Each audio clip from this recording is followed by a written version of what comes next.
Olha, eu vou falar uma coisa pra vocês. Eu tava com uma saudade de trazer conteúdo pra cá que vocês não fazem ideia. Every single day, I'm gonna make something great. E hoje eu vou contar pra vocês como que foi a minha experiência no ginecologista. A gente tá entre amigas, então não tem problema nenhum. A gente pode ter esse papo super de boa, super tranquilo.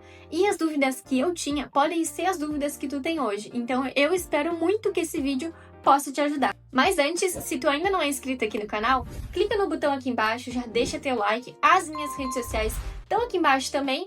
E agora bora pro vídeo. Gurias, o meu processo no ginecologista começou quando eu tinha de 13 para 14 anos, mais ou menos. A minha menstruação veio quando eu tinha de 11 para 12. Se eu não me engano, foi nessa época. Foi bem novinha. E eu conheço gente que já menstruou com 9 anos. Mais novinha ainda. Imagina uma criança menstruando com 9 anos, né? E aí, a minha menstruação, ela sempre foi super desregulada. Vinha um fluxo muito intenso e por poucos dias. E na época, eu também já tava começando a me descobrir sexualmente, já tava fazendo coisinhas que não deveria. Então, por esses fatores, esses motivos, fui na ginecologista pela primeira vez. Lá, não foi uma experiência muito boa para a primeira vez. A médica me fez uma série de perguntas e depois foi me examinar. Depois de tudo que eu contei para ela, ela me indicou tomar um anticoncepcional para começar a regular a menstruação. Eu comecei a tomar e na época era o Tantim, o anticoncepcional Tantim. Pra mim, não deu certo. Eu comecei a engordar muito, tive muita acne. Nos meus 15 anos, que foi logo após a minha primeira consulta, os meus 15 anos, eu tava pesando de 60 quilos pra mais, com 15 anos. Hoje eu tô com 26 e peso 58. Aí vocês veem a diferença. Pensem em uma adolescente de 14 anos, 15 anos, pesando 60 e poucos quilos. Eu sou uma mulher baixa, eu tenho 1,57 m. Então vocês pensem, né? Eu parecia um botijãozinho. Isso, pra minha autoestima, fez muito mal. Eu me sentia muito mal comigo mesma. Depois de um tempo, eu parei de tomar anticoncepcional por me sentir mal, tava me fazendo mal mesmo. Então eu parei de tomar e não tomei mais nada. Nunca mais tomei remédio nenhum. Enfim, muitos anos se passaram sem tomar nada. A minha menstruação seguiu um fluxo que eu considerei normal.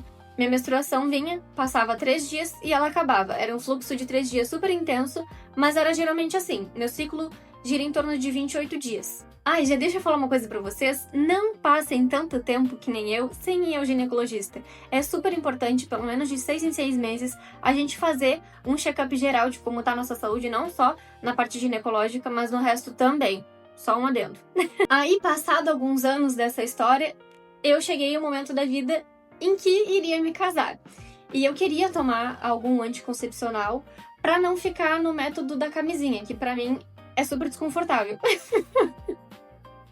Então eu queria introduzir algum tipo de medicamento para não engravidar em seguida. Fui no ginecologista, então, um tempinho antes de casar. Tirei todas as minhas dúvidas com ele, foi um médico super querido. A primeira médica que me atendeu quando eu tinha 14, 15 anos, eu achei ela um pouco ríspida. Ela não foi sensível comigo. Pensa que é a primeira vez que tu tá indo no médico, tirar as tuas dúvidas, tu é um adolescente cheio de questões e a médica é super ríspida contigo. Fiquei um pouco traumatizada, eu acho que por conta disso também eu não quis voltar mais por um tempo, mas não façam isso.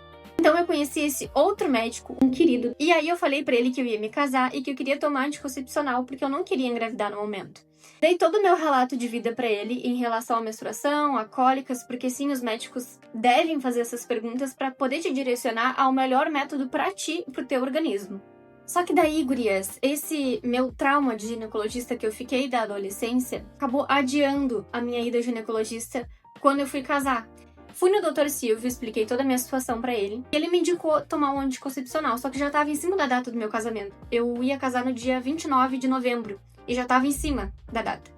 Ele me indicou tomar o anticoncepcional, então, assim que descesse minha próxima menstruação, que seria depois do meu casamento. Aí, o que aconteceu? Eu comprei o remédio, tô até com ele aqui, ó. Eu comprei o anticoncepcional, ele me indicou tomar o Tamiza. O que acontece? Eu tenho um problema com menstruação, eu tenho cólica muito intensa e fluxo muito intenso, então eu não queria menstruar mais. Então ele me indicou tomar o Tamiza de 30. Aí a minha menstruação desceu no dia 2 de dezembro, tá até marcadinho aqui, ó. 2 de dezembro de 2025, uma terça-feira. E eu tomei por 5 dias, tá marcadinho aqui, ó. 5 dias eu tomei o remédio. Só que eu passei tão mal, gente, vocês não têm noção. Era uma ânsia de vômito insuportável, eu não tinha vontade de comer nada, me deu uma diarreia daquelas, e não passava, e não passava. Sem casada, passando por esse processo, eu queria me socar dentro de um buraco. E aí, a gente resolveu ligar pro médico, porque eu não achei normal esses sintomas. Então eu liguei pra ele e ele disse que realmente o meu organismo não tinha se adaptado ao remédio, então eu precisaria parar. Parei então de tomar o remédio, tô aqui com as 3 cartelas cheias, não tomei mais. Fiz o meu retorno ao médico depois disso pra ele me avaliar e me indicar um outro método. E aí foi nesse momento que eu descobri que eu tinha uma ferida no colo do útero. Ele me explicou que é super comum mulheres desenvolverem e terem feridas no colo do útero.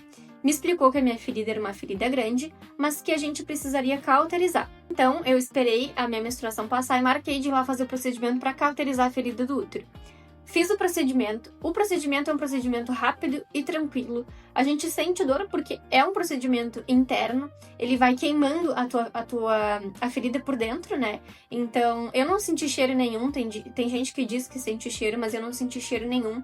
O máximo que eu senti desse procedimento foi uma leve cólica um pouquinho mais intensa, porque ele tá com um aparelho lá dentro do teu canal, queimando aquela ferida que tá no teu útero. Foi esse sentimento que eu tive. Aí, a recuperação é o seguinte, ele me deu uma pomada que eu deveria, uma pomada que tem que introduzir, né, por 6 noites. 6 noites eu tinha que aplicar aquela pomada com uma seringa.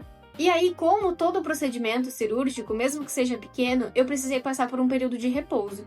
Eu fiquei, então, essa uma semana aplicando a pomada e precisei passar por um repouso de relação sexual e de academia, de qualquer coisa que me fizesse fazer força abdominal, que era para a casquinha da ferida se formar e não cair. Então eu passei por esse processo de repouso, eu não podia varrer a casa por causa da força abdominal que a gente faz. O máximo que eu pude fazer foi lavar louça, pendurar uma roupa dentro de casa, nada que me fizesse fazer grandes esforços abdominais. Vou confessar para vocês que foi uma recuperação tranquila. Eu deixei a casa preparada antes, porque eu sabia que eu ia precisar de repouso, então eu fiz aquela faxina pesada de esfregar todos os cantinhos, que era para não precisar me preocupar com a casa depois. O médico me explicou que enquanto a casquinha estivesse se formando, ia sair uma aguinha normal desse procedimento.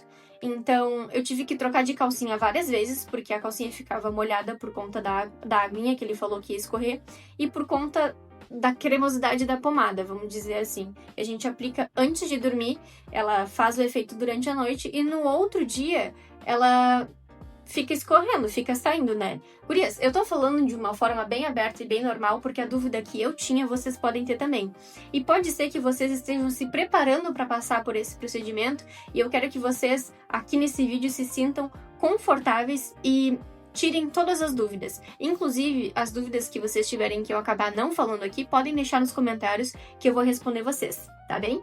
Eu fiz esse procedimento da cauterização no dia 6 de março. No dia 18, eu fiz o retorno pro médico conferir se estava tudo certo. O procedimento deu tudo certo, tudo perfeito, não tinha problema nenhum, mas eu ainda precisava esperar até o final dos 30 dias para voltar a ter relações. Por causa do atrito, poderia se formar uma nova ferida. A ferida poderia abrir, então isso seria prejudicial. Essa parte a gente não tem como negociar. São 30 dias sem ter relação sexual. Converse com o marido de vocês, eles precisam entender que é pro bem do casal e pro nosso bem também. Então, durante esse período de repouso, eu tive conversando com o meu médico nessa próxima consulta que eu fiz no dia 18, né, na consulta de retorno, e a gente começou então a estudar a possibilidade do DIU. O que acontece? Eu tinha um preconceito, digamos assim, com o DIU, por conta da minha menstruação ser muito intensa e eu senti muitas dores. Eu não queria colocar o DIU de cobre porque eu já tinha visto vários relatos de outras influenciadoras, de pessoas que eu conheço, inclusive a minha mãe que usou DIU por um tempo, de que o DIU de cobre, ele intensificava a cólica e provavelmente intensificaria o fluxo. Quem já tem fluxo intenso pode intensificar também. E era justamente o que eu tava querendo fugir. Eu não queria sofrer com mais dores de cólica e ter fluxos mais intensos. E foi aí que eu descobri que tem o DIU Mirena. Gente, isso foi tão bom, tirou um peso das minhas costas saber que eu tinha outra possibilidade. O que acontece? A gente já tinha entendido que o meu corpo não se adaptava a remédios, a hormônios via oral. Então o médico me apresentou o DIU Mirena. Eu vou deixar uma foto para vocês aqui do tamanho que é a caixa. É uma caixa gigantesca. O DIU Mirena é o seguinte, ele é um DIU hormonal. Só que o hormônio, ele é liberado somente no local, não é via oral. Então ele não se espalha pela circulação sanguínea, né, pelo nosso sangue. Então para mim não teria problema. Eu tinha várias dúvidas, e meu marido também, sobre a questão de poder engravidar futuramente. Eu recebi alguns relatos de algumas pessoas, eu vou procurar os prints e vou tentar deixar aqui, tá? De algumas pessoas que tiveram o DIU, não somente o Mirena, mas o DIU de cobre principalmente, que é o mais comum, de pessoas que tiveram o DIU e depois que tiraram, engravidaram e perderam os bebês por vários motivos. Recebi diferentes relatos. Foi uma das dúvidas que a gente tirou com o médico também, e eu já vou falar pra vocês. O DIU não é impedimento para quem quer engravidar depois. O ideal é a gente não engravidar logo em seguida. Eu tirar o DIU e engravidar no mês seguinte, porque o teu corpo ele ainda vai estar se adaptando à retirada daquilo que já estava ali há um tempo. Então tu precisa readaptar o teu corpo a voltar ao natural, para depois engravidar. O indicado é tu tirar o DIU e engravidar 2 meses para frente. Esperar a tua menstruação descer normalmente, voltar ao normal, para aí sim tu começar o processo de engravidar. E eu acho que esse é um dos maiores erros que as mulheres cometem. Tira o DIU e engravida o mês seguinte, e aí sim, corre o risco de tu ter uma gravidez perigosa, pode ter gravidez com risco. E aí, gurias, o DIU Mirena funciona dessa forma, ele é um DIU hormonal, onde a mulher ela vai menstruando cada vez menos até chegar ao ponto de não menstruar mais. E não tem problema. Essa era uma das dúvidas que eu também tinha. Se eu parar de menstruar, eu parar de produzir um processo natural do meu corpo, se seria prejudicial para uma futura gravidez. E não, o teu corpo ele só vai parar de produzir o sangue, não é que tu vai ficar impedida de ter uma gravidez no futuro, não tem nada a ver. Então foi por esses motivos, tirei todas as minhas dúvidas, que pra mim, Esther, que não me adaptei ao hormônio via oral com anticoncepcional, tentei mais de um e não funcionou. Foi por isso que a gente optou então por colocar o DIU Mirena. E aí, deixa eu contar pra vocês sobre o procedimento de colocação do DIU, tá? O DIU, a gente tem que colocar ele quando a gente está menstruada, porque daí o nosso útero, ele tá dilatado por conta da menstruação, então o médico consegue visualizar melhor e introduzir o aparelho. Aí, gurias, pra introduzir é o seguinte, eu coloquei o DIU no dia 31 de março de 2026. É um procedimento rápido, só que a dor é muito forte, muito forte. Eu acho que foi a pior dor que eu já senti na vida, foi pra colocar o DIU. E eu não tô aqui pra disfarçar pra vocês, pra dizer que é que é super tranquilo. Pra mim não foi. Pra mim doeu muito. O médico, ele pega uma pinça e ele precisa puxar um pouquinho o teu útero para conseguir colocar o aparelho. Então, esse processo dele pinçar o teu útero e dar uma leve puxadinha dói muito, é uma cólica muito forte. Eu tive que pedir pro médico parar umas 2 vezes no meio do procedimento, porque minha dor foi tanta, meu marido entrou junto comigo, ficou segurando a minha mão, ele disse que eu fiquei muito branca, minha mão suava muito. A recuperação é 1 semana, eu fiquei de terça a terça, coloquei no dia 31, meu retorno foi no dia 7. Meu retorno foi no dia 7 de abril.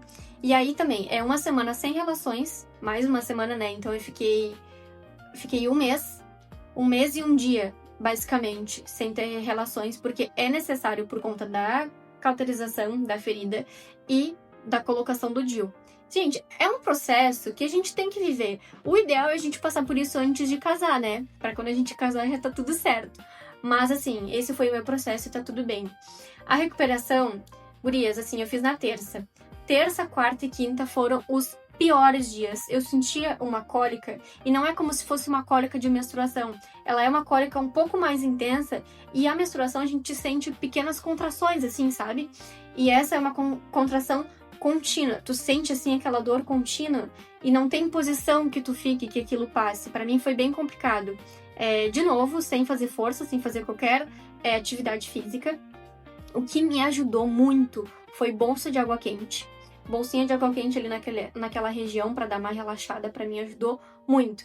A partir de sexta-feira, para mim foi tranquilo, como se eu não tivesse nada. A gente não sente nada, não tem problema nenhum. Na terça-feira, agora, eu fiz o meu retorno. O médico disse que estava super tranquilo, estava perfeito, o meu corpo tinha se adaptado. E aí, podia eu voltar à vida normal, podia eu voltar a ter relações, podia eu voltar a fazer academia, força e tudo aquilo que a gente faz numa vida normal. Basicamente, foram essas as minhas experiências com ginecologista até então. E aí, sobre o retorno, o próximo retorno depois de tu fazer o segundo, né? Primeiro tu coloca o DIU, aí tu faz o primeiro retorno pra ele verificar se tá tudo bem, e aí o próximo retorno é só daqui a 6 meses. Eu achei assim, foram dores que eu senti muito intensas, que eu não sei descrever assim de tão fortes que foram, mas é um processo que a gente precisa passar. quem quer colocar o DIU, né? Então, por isso que eu falo pra vocês, sem tabus e sem enfeitar muito a situação, porque eu prefiro falar pra vocês algo real que eu gostaria de ter escutado antes pra saber como é, do que ficar tendo que pesquisar sozinha na internet, algo que eu fiz e as respostas são diferentes daquilo que a gente realmente vive. Então, eu espero muito que essa minha experiência possa ter tirado as dúvidas de vocês. E qualquer dúvida que vocês tiverem, comentem aqui embaixo, por favor, que eu vou amar estar ajudando vocês nesse processo também. E de novo, eu digo pra vocês, se vocês tiveram uma experiência traumática com um médico, procurem outro. Não deixem de ir, que nem eu fiz, que eu fiquei muitos anos sem ir ao médico. Porque, por exemplo, essa ferida que eu descobri no colo do útero e o fato de eu ter cólicas muito intensas e fluxos muito intensos, poderia ser uma endometriose, por exemplo. Se eu tivesse adiado mais, poderia desenvolver algo muito mais grave, sabe? Então, cuidem da saúde de vocês, porque a nossa saúde é uma das coisas mais preciosas que a gente tem. Espero muito que vocês tenham gostado desse vídeo. Não esquece de curtir e de deixar o teu comentário. Um beijo e até o próximo!